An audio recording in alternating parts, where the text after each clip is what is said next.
Today, we're going to be talking about, do you have to do it anyway? So sometimes our brain really likes to try and conserve energy. So this could look like you have to make a decision. And instead of making the decision, what our brain does is it's like, let's just spin around in this decision. So let's just go back and forth. Let's come up with different options. Let's really just spin and try to make this decision. But what often happens is it forgets to remember that sometimes we still have to make that decision. Like if it takes us a week to make it, or if it takes us 5 minutes to make it, we still end up having to make it. But what it's looking at is like, nope, we're conserving energy. But if you still have to make the decision, what ends up happening is you're just prolonging and using more energy because now you've thought about it for a week instead of making the decision in 5 minutes. So I want you to really look at this because if you're doing this, it does kind of seem like you're getting out of making the decision. But two things are happening. One, a decision is being made, but it's the default decision instead of the one that you have consciously chose.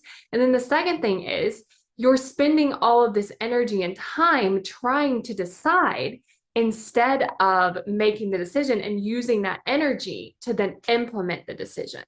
So what I want you to look at is, am I going to make this decision at some point? And if it's yes, giving yourself that gift to make it now instead of prolonging it and then having to make it. Because like I said, what you get to do is you get to use that energy that you take between like trying to decide. You get to take that energy into implementing the decision that you've made. So even though it might be uncomfortable to make the decision, it's going to be uncomfortable either way. Like you're still going to have to make the decision. So it's going to be uncomfortable.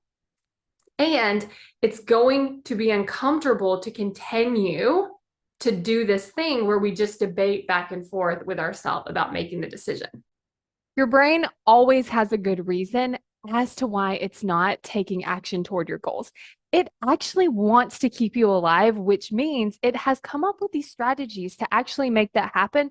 But unfortunately, those same strategies don't work for changing, creating something new, or achieving your goal. So if you want to learn about the strategies that your brain is actually using right now, then you want to get instant access to this video because we're going to talk about like what is your brain naturally wired to do, how it's not really working for you, and how you can actually start to change that and improve it and make progress so that your brain is more wired to help you take action and achieve your goals. Go to successbykayla.com to sign up and get instant access to that video. And then you're also going to be on my email list. So get ready for some really great emails that are going to help you take action toward your goals now.